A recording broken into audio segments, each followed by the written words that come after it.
ನಮಸ್ಕಾರ. ಮುಖ್ಯಾಂಶಗಳು. ರಾಜ್ಯದ ಲೋಕಸಭಾ ಚುನಾವಣೆಗೆ ತೆರೆ. 14 ಕ್ಷೇತ್ರಗಳಲ್ಲಿ ಸರಾಸರಿ 68.04% ಮತದಾನ. ದೇಶದ 13 ರಾಜ್ಯ 2 ಕೇಂದ್ರಾಡಳಿತ ಪ್ರದೇಶದ 117 ಸ್ಥಾನಗಳಿಗೆ ಬಹುತೇಕ ಶಾಂತಿಯುತ ಮತದಾನ. 67.31% ಹಕ್ಕು ಚಲಾವಣೆ. ರಾಜ್ಯದ ಬರ ನಿರ್ವಹಣೆಗೆ ಶೀಘ್ರದಲ್ಲೇ ಜಿಲ್ಲಾಧಿಕಾರಿಗಳೊಂದಿಗೆ ಸಮಾಲೋಚನೆ. ಮುಖ್ಯಮಂತ್ರಿ ಎಚ್ಡಿ ಕುಮಾರಸ್ವಾಮಿ. ಹಾಗೂ ಶ್ರೀಲಂಕಾ ಸರಣಿ ಸ್ಫೋಟ ಪ್ರಕರಣ. ರಾಜ್ಯದ 4 ಪಾರ್ಥಿವ ಶರೀರ ಬೆಂಗಳೂರಿಗೆ.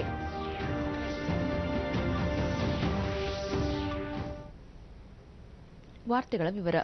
ರಾಜ್ಯದಲ್ಲಿ 14 ಲೋಕಸಭಾ ಕ್ಷೇತ್ರಗಳಿಗೆ ಎರಡನೇ ಹಂತದಲ್ಲಿ ನಡೆದ ಮತದಾನ ಪ್ರಕ್ರಿಯೆ ಮುಕ್ತಾಯಗೊಂಡಿದ್ದು, ಸರಾಸರಿ ಶೇಕಡಾವಾರು 68.04% ಮತ ಚಲಾವಣೆಯಾಗಿದೆ ಎಂದು ಚುನಾವಣಾ ಆಯೋಗದ ಮೂಲಗಳು ತಿಳಿಸಿವೆ.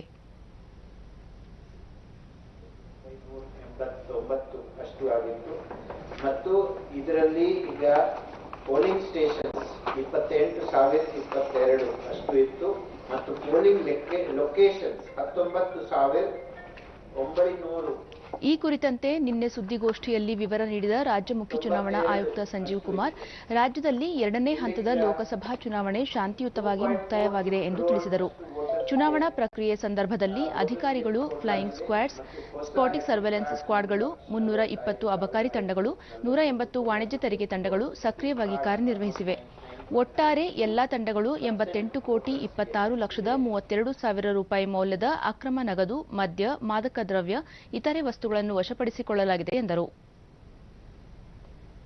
ಚಿಕ್ಕೋಡಿ ಕ್ಷೇತ್ರದಲ್ಲಿ 75.52%, ಬೆಳಗಾವಿ 67.44%, ಬಾಗಲಕೋಟೆ 70.36%, ಬಿಜಾಪುರ 60.28%, ಗುಲ್ಬರ್ಗಾ 61.02%, ರಾಯಚೂರು 57.87%, ಬೀದರ್ 62.69%, ಕೊಪ್ಪಳ 68.4%, ಬಳ್ಳಾರಿ 66.22%, ಹಾವೇರಿ 73.99%, ಧಾರವಾಡ 70.03%, ಉತ್ತರ ಕನ್ನಡ 74.07%, ದಾವಣಗೆರೆ 72.57% ಹಾಗೂ ಶಿವಮೊಗ್ಗದಲ್ಲಿ 76.47% ಮತಗಳು ಚಲಾವಣೆಯಾಗಿವೆ ಎಂದು ತಿಳಿಸಿದೆ.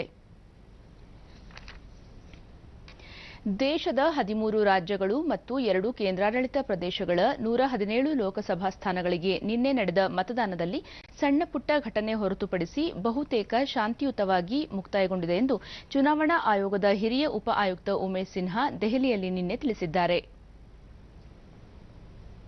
Polling stations in 19,563 polling locations. There was Sangwari polling station. ಮೊದಲ ಮತ್ತು ಎರಡನೇ ಹಂತ ಹಾಗೂ ಮೂರನೇ ಹಂತದ ಚುನಾವಣೆಯಲ್ಲಿ ಒಟ್ಟಾರೆ 543 ಕ್ಷೇತ್ರಗಳ ಪೈಕಿ ಇದುವರೆಗೂ 303 ಲೋಕಸಭಾ ಕ್ಷೇತ್ರಗಳಿಗೆ ಚುನಾವಣೆ ಪ್ರಕ್ರಿಯೆ ಪೂರ್ಣಗೊಂಡಿದೆ. ಈ ಮೂಲಕ 22 ರಾಜ್ಯಗಳು ಮತ್ತು ಕೇಂದ್ರಾಡಳಿತ ಪ್ರದೇಶಗಳಲ್ಲಿ ಚುನಾವಣೆ ಪ್ರಕ್ರಿಯೆ ಮುಗಿದಿದ್ದು, ಇನ್ನುಳಿದ ಕ್ಷೇತ್ರಗಳಿಗೆ ಈಗಾಗಲೇ ಅಧಿಸೂಚನೆ ಪ್ರಕಟವಾಗಿದ್ದು, ನಾಮಪತ್ರ ಸಲ್ಲಿಕೆ ಆರಂಭವಾಗಿದೆ ಎಂದು ಹೇಳಿದರು.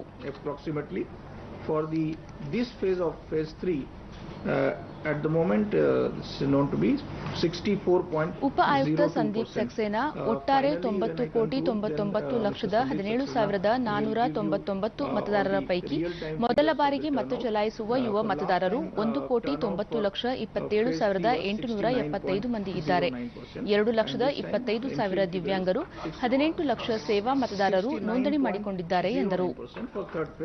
In total, for all the phases put together.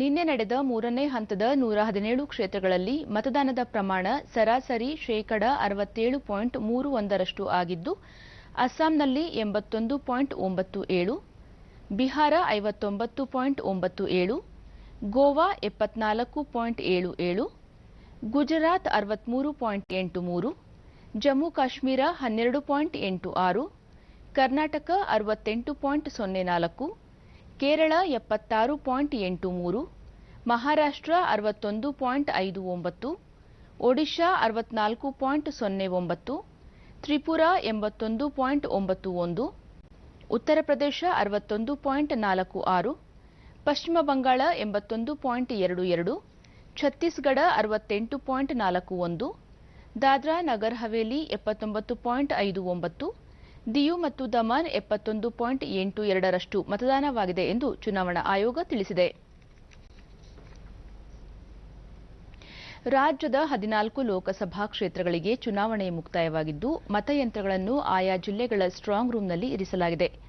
ಧಾರವಾಡದಲ್ಲಿ ಚುನಾವಣೆಯ ಎಲ್ಲ ಮತಗಟ್ಟೆಗಳ ಮತಯಂತ್ರಗಳನ್ನು ಆಯಾ ವಿಧಾನಸಭಾ ಕ್ಷೇತ್ರಗಳ ಡಿಮಿಸ್ಟರಿಂಗ್ ಕೇಂದ್ರಗಳಿಗೆ ಕೊಂಡೊಯ್ದು ನಂತರ ಕೃಷಿ ವಿಶ್ವವಿದ್ಯಾಲಯದ ಎಣಿಕೆ ಕೇಂದ್ರದ ಭದ್ರತಾ ಕೊಠಡಿಗಳಲ್ಲಿ ಇರಿಸಲಾಗಿದೆ.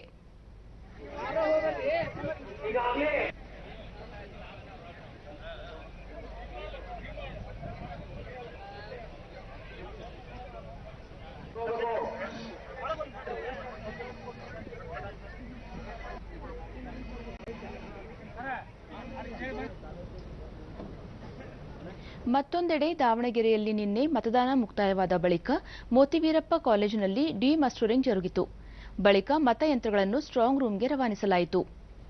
ಈ ವೇಳೆ ದೂರದರ್ಶನದೊಂದಿಗೆ ಉಪ ಆಯುಕ್ತ ಕುಮಾರಸ್ವಾಮಿ, ನಿಯೋಜನೆಗೊಂಡ ಅಧಿಕಾರಿಗಳು ಈಗಾಗಲೇ ಮತಯಂತ್ರ ಮತ್ತು ವಿವಿಪ್ಯಾಟ್ಗಳನ್ನು ಹಿಂದಿರುಗಿಸಿದ್ದಾರೆ ಎಂದರು. ಊಟದ ವ್ಯವಸ್ಥೆಯನ್ನು ಮಾಡಿಕೊಟ್ಟಿದೆ.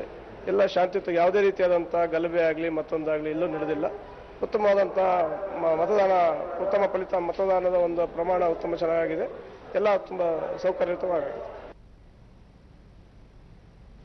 ಉಳಿದ ಹಂತಗಳ ಚುನಾವಣಾ ಪ್ರಕ್ರಿಯೆ ಚುರುಕುಗೊಂಡಿದ್ದು, ವಿವಿಧ ಕ್ಷೇತ್ರಗಳಲ್ಲಿ ಪ್ರಚಾರ ಕಾರ್ಯ ಬಿರುಸುಗೊಂಡಿದೆ. ಪ್ರಮುಖ ರಾಜಕೀಯ ಪಕ್ಷಗಳ ಮುಖಂಡರು ಅಭ್ಯರ್ಥಿಗಳ ಪರ ಮತಯಾಚನೆಯಲ್ಲಿ ತೊಡಗಿದ್ದಾರೆ. ಪಶ್ಚಿಮ ಬಂಗಾಳದ ಅನ್ಸೋಲ್ನಲ್ಲಿ ನಿನ್ನೆ ನಡೆದ ಸಾರ್ವಜನಿಕ ಸಭೆಯಲ್ಲಿ ಪ್ರಧಾನಿ, ರಾಜ್ಯದಲ್ಲಿನ ತೃಣಮೂಲ ಕಾಂಗ್ರೆಸ್ ನೇತೃತ್ವದ ಸರ್ಕಾರದಲ್ಲಿ ಚಿಟ್ ಫಂಡ್ ಹಗರಣಗಳಲ್ಲಿ ಭಾಗಿಯಾದವರಿದ್ದಾರೆ. ಇಂತಹ ಹಗರಣಗಳನ್ನು ಪೋಷಿಸುವ ಮೂಲಕ ತೃಣಮೂಲ ಕಾಂಗ್ರೆಸ್ ಅಪರಾಧವೆಸಗಿದೆ. ರಾಜ್ಯದ ಅಭಿವೃದ್ಧಿಗೂ ಮಮತಾ ಬ್ಯಾನರ್ಜಿ ತಡೆಯಾಗಿದ್ದಾರೆ ಎಂದು ಆರೋಪಿಸಿದರು.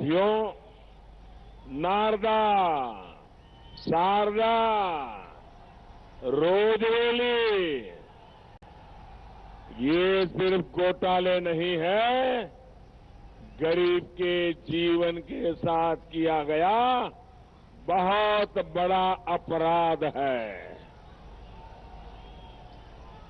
और इसके तार कहां तक पहुंच रहे हैं ये भी आप जानते हैं. ಬಿಹಾರದ ಜಬಲ್ಪುರ್ನಲ್ಲಿ ಚುನಾವಣಾ ಪ್ರಚಾರ ಸಭೆ ಉದ್ದೇಶಿಸಿ ಮಾತನಾಡಿದ ರಾಹುಲ್ ಗಾಂಧಿ, ರಫೇಲ್ ಒಪ್ಪಂದದಲ್ಲಿ ಎಚ್ಎಎಲ್ಗೆ ಗುತ್ತಿಗೆ ಕೈತಪ್ಪಿದ್ದರಿಂದ 1 ಲಕ್ಷಕ್ಕೂ ಹೆಚ್ಚು ಉದ್ಯೋಗ ನಷ್ಟವಾಗಿದೆ. ನರೇಂದ್ರ ಮೋದಿ ಅವರು ಕೇವಲ 15 ಜನರಿಗೆ 5 ಲಕ್ಷ ಕೋಟಿ ರೂಪಾಯಿಗೂ ಹೆಚ್ಚು ಸಾಲ ಒದಗಿಸಿದ್ದಾರೆ ಎಂದು ಟೀಕಿಸಿದರು.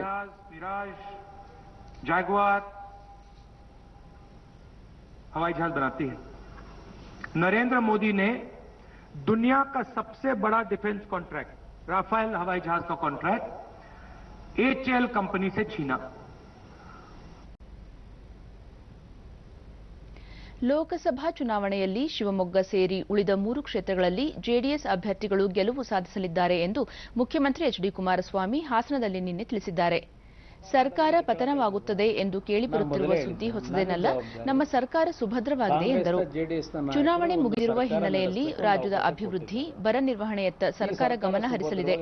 ಶೀಘ್ರವೇ ಜಿಲ್ಲಾಧಿಕಾರಿಗಳ ಸಭೆ ಕರೆದು ಬರ ನಿರ್ವಹಣೆ ಕುರಿತಂತೆ ಚರ್ಚಿಸಲಾಗುವುದು ಎಂದು ತಿಳಿಸಿದರು. ಅದರ ಜೊತೆಗೆ ರಾಜ್ಯದ ಅಭಿವೃದ್ಧಿ ಇದು ಪ್ರಮುಖವಾಗಿರ್ತಕ್ಕಂಥದ್ದು. ಈಗಾಗಲೇ ಬರಗಾಲ ಇದೆ. ಈಗಾಗಲೇ ನಾನು ನಾಡಿದ್ದು 26ನೇ ತಾರೀಕು ಡಿಸಿಸ್ ಕಾನ್ಫರೆನ್ಸ್ ಕರೆದಿದ್ದೇನೆ. ಎಲ್ಲ ಡಿಸಿಗಳಿಂದ ಮಾಹಿತಿ ತೆಗೆದುಕೊತಾ ಇದ್ದೇನೆ. ಈ ಒಂದು ಬರಗಾಲದಲ್ಲಿ ಬರೀ ಚುನಾವಣೆ ಕಡೆ ಈ ನಮ್ಮ ಅಧಿಕಾರಿಗಳು ಗಮನ ಕೊಟ್ಟು ಪರಿಸ್ಥಿತಿಗಳಿಗೆ. ಶ್ರೀಲಂಕಾದಲ್ಲಿ ಭಾನುವಾರ ನಡೆದ ಸರಣಿ ಸ್ಫೋಟಗಳ ಹೊಣೆಯನ್ನು ಇಸ್ಲಾಮಿಕ್ ಸ್ಟೇಟ್ ಉಗ್ರ ಸಂಘಟನೆ ಹೊತ್ತಿದೆ. ಚರ್ಚ್ಗಳು ಹಾಗೂ ಪಂಚತಾರಾ ಹೋಟೆಲ್ಗಳನ್ನು ಗುರಿಯಾಗಿಸಿಕೊಂಡು 7 ಆತ್ಮಾಹುತಿ ಬಾಂಬರ್ಗಳು ನಡೆಸಿದ ಭೀಕರ ದಾಳಿಗಳಲ್ಲಿ 321 ಮಂದಿ ಮೃತಪಟ್ಟು 500ಕ್ಕೂ ಹೆಚ್ಚು ಮಂದಿ ಗಾಯಗೊಂಡಿದ್ದಾರೆ. ಶ್ರೀಲಂಕಾದಲ್ಲಿ ಅಮೆರಿಕ ನೇತೃತ್ವದ ಪಡೆಗಳು ಹಾಗೂ ಕ್ರೈಸ್ತರನ್ನು ಗುರಿಯಾಗಿಸಿಕೊಂಡು ಇಸ್ಲಾಮಿಕ್ ಸ್ಟೇಟ್ ಸಂಘಟನೆಯ ಹೋರಾಟಗಾರರು ದಾಳಿಗಳನ್ನು ನಡೆಸಿದ್ದಾರೆ ಎಂದು ಸಂಘಟನೆ ಸುದ್ದಿ ಸಂಸ್ಥೆಯೊಂದಕ್ಕೆ ತಿಳಿಸಿದೆ. ಸ್ಫೋಟ ಪ್ರಕರಣದಲ್ಲಿ ಮೃತಪಟ್ಟ ಕರ್ನಾಟಕದ 4 ಪಾರ್ಥಿವ ಶರೀರವನ್ನು ನಿನ್ನೆ ಮಧ್ಯರಾತ್ರಿ ಶ್ರೀಲಂಕಾ ಏರ್ಲೈನ್ಸ್ ವಿಮಾನದ ಮೂಲಕ ಬೆಂಗಳೂರಿಗೆ ತರಲಾಗಿದೆ.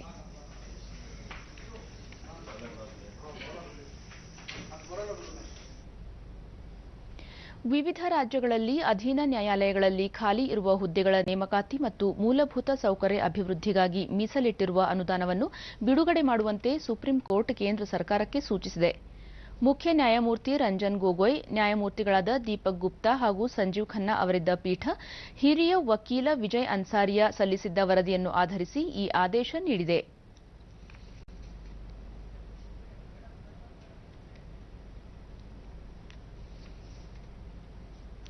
ಬೆಂಗಳೂರಿನ ಸ್ವಪ್ನ ಪುಸ್ತಕ ಮಳಿಗೆಯಲ್ಲಿ ನಿನ್ನೆ ವಿಶ್ವ ಪುಸ್ತಕ ದಿನಾಚರಣೆ ಕಾರ್ಯಕ್ರಮ ಜರುಗಿತು. ಕಾರ್ಯಕ್ರಮದಲ್ಲಿ ವಿವಿಧ ಲೇಖಕರ ಪುಸ್ತಕಗಳನ್ನು ಲೋಕಾರ್ಪಣೆ ಮಾಡಲಾಯಿತು. ಹಿರಿಯ ಪೊಲೀಸ್ ಅಧಿಕಾರಿ ರವಿ ಡಿ ಚೆನ್ನಣ್ಣನವರ್ ಸೇರಿದಂತೆ ಲೇಖಕರು, ಸಾಹಿತಿಗಳು, ಪುಸ್ತಕ ಪ್ರೇಮಿಗಳು ಮತ್ತಿತರರು ಕಾರ್ಯಕ್ರಮದಲ್ಲಿ ಭಾಗವಹಿಸಿದ್ದರು.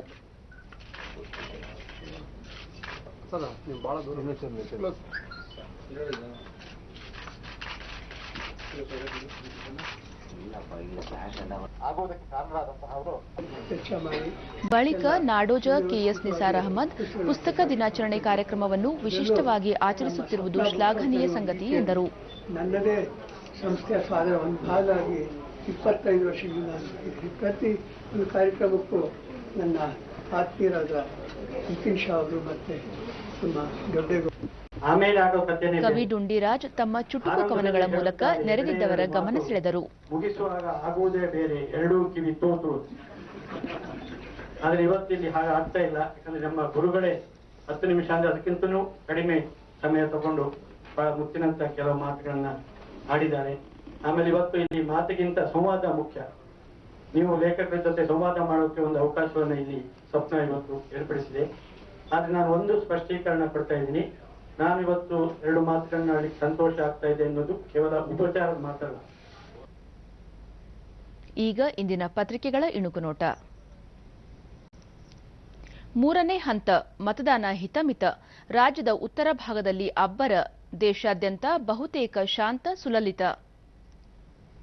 ಎಲೆಕ್ಷನ್ ಬಳಿಕ ಟೆನ್ಷನ್, ರಾಜ್ಯದಲ್ಲಿ ಲೋಕಕದನಕ್ಕೆ ತೆರೆ, ದೋಸ್ತಿಗೆ ಮತ್ತೆ ಭಿನ್ನರ ತಲೆಬೇನೆ. ಐಸಿಸ್ನಿಂದ ಮಾರಣ ಹೋಮ, ಲಂಕಾ ಸ್ಫೋಟದ ಸಾವಿನ ಸಂಖ್ಯೆ 321ಕ್ಕೆ, ಕರ್ನಾಟಕದ 7 ಮಂದಿ ಬಲಿ. ಶಾಲಾ ಶುಲ್ಕ ಪಾವತಿ ಗೊಂದಲ ನಿವಾರಣೆಗೆ ಹೈಕೋರ್ಟ್ ಸೂಚನೆ, ಏಕೀಕೃತ ವ್ಯವಸ್ಥೆಯ ಕರಡು ನೀತಿಗೆ ಆದೇಶ. ನ್ಯೂಜಿಲೆಂಡ್ ಮಸೀದಿ ದಾಳಿಗೆ ಲಂಕಾ ಚರ್ಚ್ ಮೇಲೆ ಸೇಡು.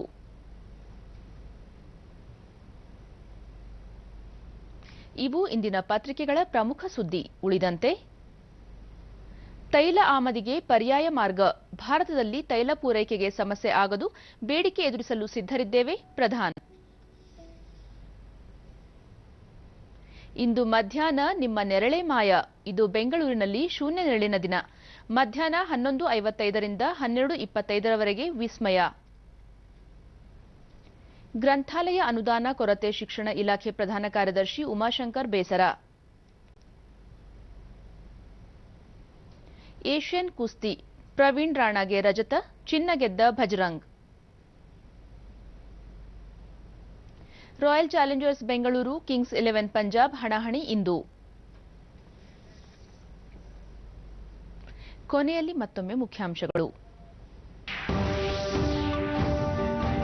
ರಾಜ್ಯದ ಲೋಕಸಭಾ ಚುನಾವಣೆಗೆ ತೆರೆ, 14 ಕ್ಷೇತ್ರಗಳಲ್ಲಿ ಸರಾಸರಿ 68.04% ಮತದಾನ.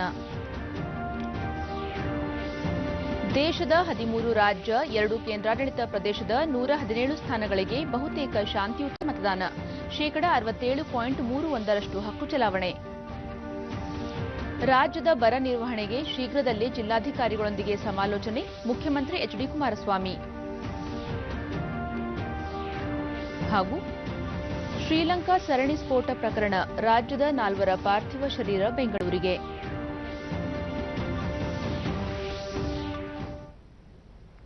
ನಮ್ಮ ಮುಂದಿನ ವಾರ್ತಾ ಪ್ರಸಾರ ಬೆಳಗ್ಗೆ 11 ಗಂಟೆಗೆ ಚಂದನದಲ್ಲಿ. ನಮಸ್ಕಾರ.